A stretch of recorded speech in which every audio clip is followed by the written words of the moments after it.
నమస్తే. ఈరోజు మన స్టూడియోలో ప్రముఖ ఆధ్యాత్మికవేత్త దైవాజ్ఞ బ్రహ్మశ్రీ వీరాపురం సుబ్రహ్మణ్య స్వామి గారు మనతో ఉన్నారు. సో చంద్రగ్రహణం గురించి కొన్ని మనకి సందేహాలు ఉన్నాయి. సో వాటి గురించి గురుగారు మాటలోనే అడిగి తెలుసుకుందాం. నమస్కారం గురుగారు. శుభాశీస్సులండి. గురుగారు, సెప్టెంబర్ 7వ తారీఖున మనకి సంపూర్ణ చంద్రగ్రహణం. ముందుగా ఇక గ్రహణ సమయాలు మాకు తెలియజేయండి. ఏ రాశుల వారికి కలిసి వస్తుంది, ఎవరు కాస్త జాగ్రత్తగా ఉండాలి, కొన్ని రాశుల వారికి మరణగండం అని ప్రస్తావన వస్తుంది, వాస్తవాలు ఏంటి, ఓవరాల్గా ఎలాంటి జాగ్రత్తలు తీసుకోవాలి గ్రహణం ముందు అయిన తర్వాత కూడా? ఎంత మంచి విషయం అడిగారంటే, ఇది ప్రజలందరికీ కూడా మనం తెలియచేయడం, ప్రజా శ్రేయస్సు కోరుకోవడం, ఆపద నుంచి కాపాడడం కోసమై మీరు అడిగిన మాట చాలా చక్కని విషయము. ఎందుకంటే రేపు రాబోయేటువంటి ఈ చంద్రగ్రహణం అనేది అపసవ్య చంద్రగ్రహణం. మనకు కాలసర్పదోషాలు అంటాం కదా, సవ్యకాల సర్పదోషము, అపసవ్య కాల సర్పదోషము అనేటి ప్రభావం.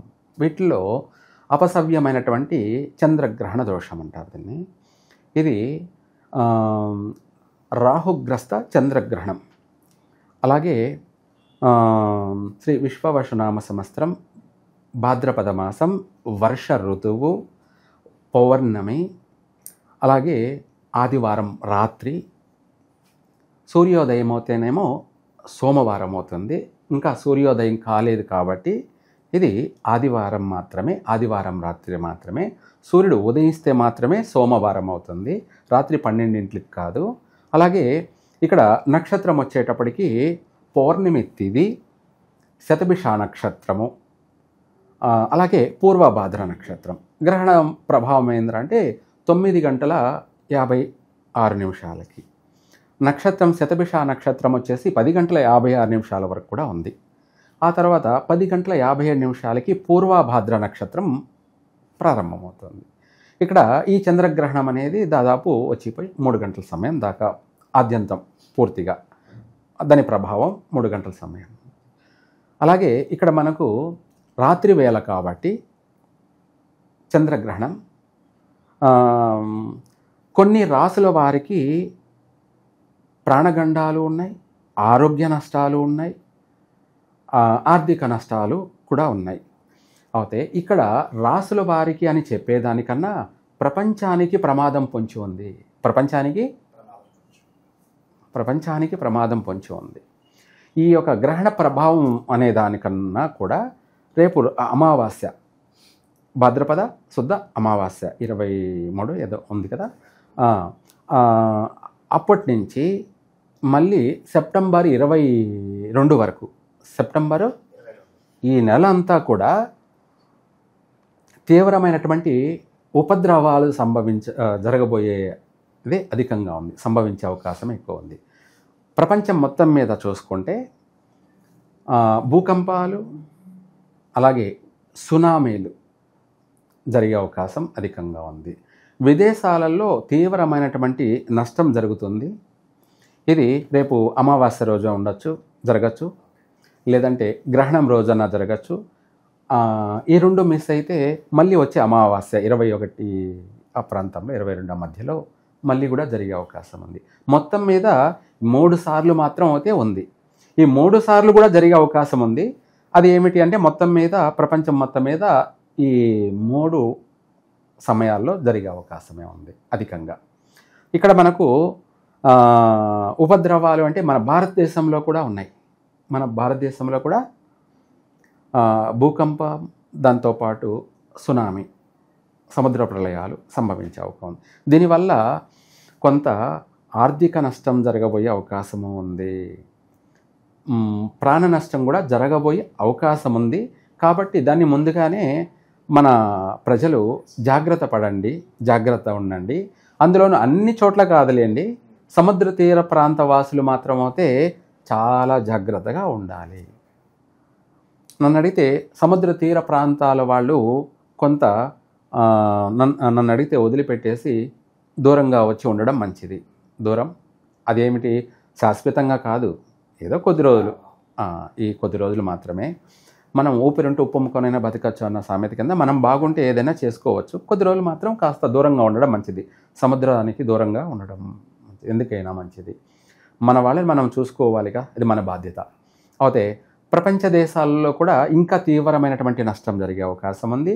ఇది ఈ ఈ 3 సమయాల్లో మాత్రం 100% భారీ ప్రమాదాలు, సునామీలు, భూకంపాలతో నష్టం జరగబోయే అవకాశం అధికంగా ఉంది. ఇంకా తర్వాత మీరన్నట్టుగా రాశుల ప్రకారంగా చూసుకుంటే కన్యా రాశి వారికి, సింహరాశి వారికి, కన్యా రాశి వారికి, కుంభరాశి వారికి, మీనరాశి వారికి, ఈ 4 రాశి వారికి తీవ్రమైనటువంటి నష్టం వాటిల్లే అవకాశం అయితే ఉంది. అందుకనేసి మనము ఆ నష్టాన్ని తప్పించుకోవడానికి వీలైనంత వరకు మన ఇంట్లో తీసుకోవాల్సిన జాగ్రత్తలు ఏమిటి అంటే, ఇంటి గడప బయట అరిటాకు వేసి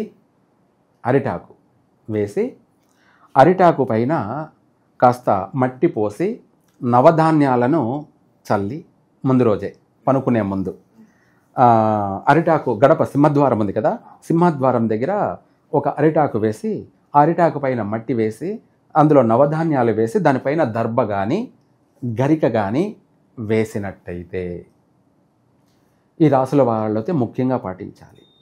కంపల్సరిగా అరిటాకు అనేది సాయంత్రమే వేసి సింహద్వారం ముందు మనం భోజనానికి వేసుకుంటాం కదా, అలాగే సింహద్వారం అంటే గడప లక్ష్మీదేవి ముందు అరిటాకు వేసి, ఆ అరిటాకు పైన మట్టి వేసి, ఆ మట్టి పైన నవధాన్యాలు వేసి నీళ్లు చల్లి, దానిపైన గర్భైనా కావచ్చు, దర్భ లేదా గరికైనా కావచ్చు, దర్భ కానీ లేదా గరిక కానీ, ఈ రెండిట్లో ఏది అందుబాటులో ఉంటుంది.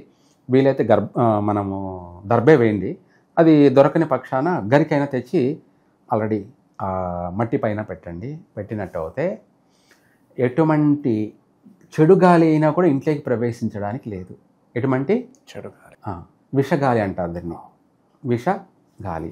ఆ గ్రహణ సమయంలో మొత్తం గాలి అంతా కూడా వాయుదేవుడు, ఈయన విషపూరితంగా మారిపోయే అవకాశం ఉంది. ఆ విషగాలి అనేది మన ఇంట్లోకి కూడా ప్రవేశించడానికి వీలే లేదు. మనం ఇప్పుడు నీళ్ళని ఎలా ఫిల్టర్ చేసుకుంటున్నామో ఆ విధంగా ఆటోమేటిక్గా గాలి కూడా ఫిల్టర్ అయ్యి ఇంట్లోకి రావాల్సిందే. పాజిటివ్ గాలి మాత్రమే రావాలి. అంటే మనకు ఇంట్లోకి ఎటువంటి చెడు ప్రవేశించదు. ఆ ఇంట్లో ఉన్నటువంటి గర్భవతులకి ఎటువంటి గ్రహణ దోషం అంటదు, వర్తించదు. నిద్రలేగానే ఆ ఆకును, ఆ మట్టిని, ఆ నవధాన్యాలను అవన్నీ కూడా తీసుకువెళ్ళి చెరువులో, నీళ్ళల్లో, అది బావి కావచ్చు, చెరువు కావచ్చు, మడుగు కావచ్చు, ఏరు కావచ్చు, లేదంటే కోనేరు కావచ్చు, లేదా సముద్రం కావచ్చు, దేంట్లో అయినా కూడా దాన్ని కలిపేసినట్టు అయితే మన ఇంటి యొక్క 10,000 దోషాలను కూడా మనము తీసుకుపోయి నీళ్ళల్లో కలిపేయడం. ఎటువంటి గ్రహణ పీడలైనా, ఎటువంటి గ్రహ పీడలైనా, ఆల్రెడీ నవధాన్యాలు మనం అక్కడ వేసాం అన్నమాట.